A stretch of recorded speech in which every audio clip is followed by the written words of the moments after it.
Hello. Today I'd like to discuss an idea or concept that's very much misunderstood. The way it has been presented to us has created a false idea of its origin. It's the idea of sin.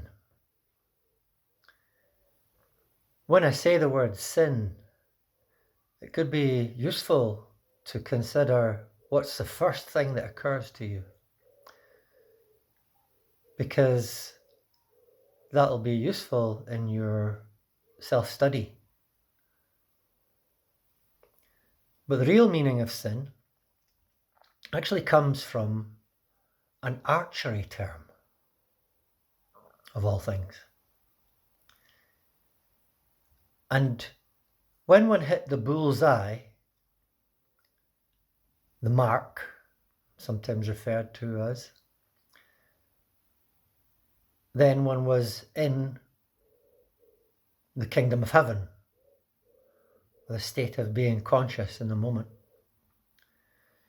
Anything outside of that was considered sin. So to sin is really to do anything that takes one out of this state. Also, if it doesn't take you out of that state, then it's not sin. There's a story of Arjuna in the Bhagavad Gita where he's asked to shoot at a weathercock, and all his friends are also to shoot at it. And most of them miss the weathercock.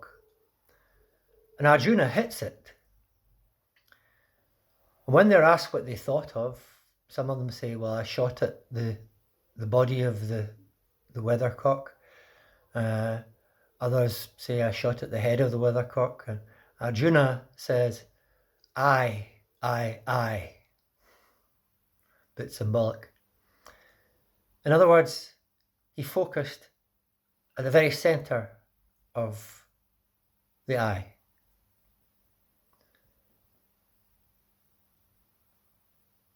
There's also a story of a Japanese master archer who says that sometimes we may hit the target and miss the self, and others we may miss the target and hit the self. But back to sin. We have the 7 deadly sins that are referred to. Then we have the 10 commandments, which is a bit like the yama and niyama from Indian studies, the things you should do and the things you shouldn't do in order to maintain consciousness. The 10 commandments were originally many more.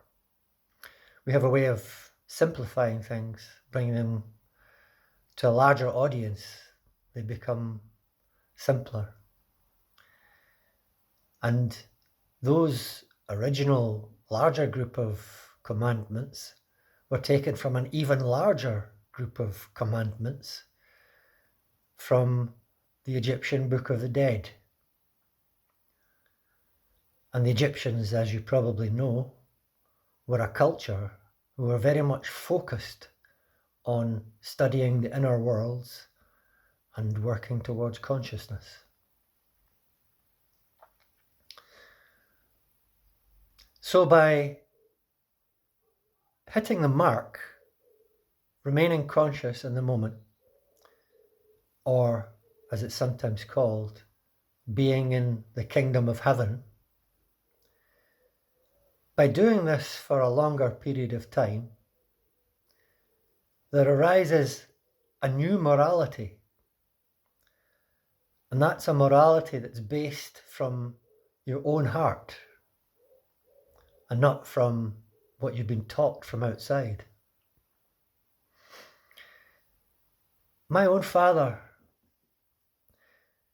when he was conscripted to go to war, said that he was a conscientious objector.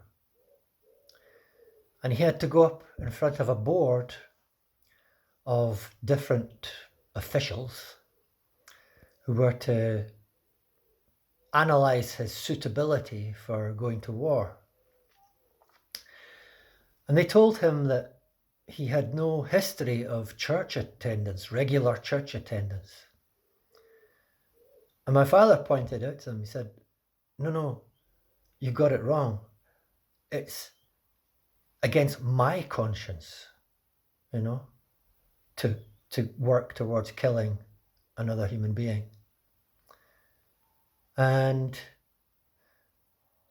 this is much the same with the morality that arises out of consciousness. It's not foisted upon you out from outside. You shouldn't do this, you shouldn't do that.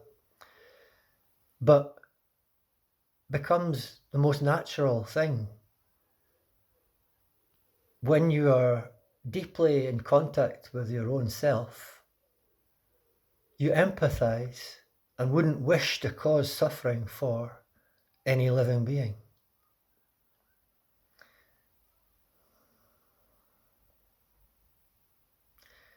I think I'll leave it for now and discuss it perhaps at another time. Bye-bye for now. Love to you.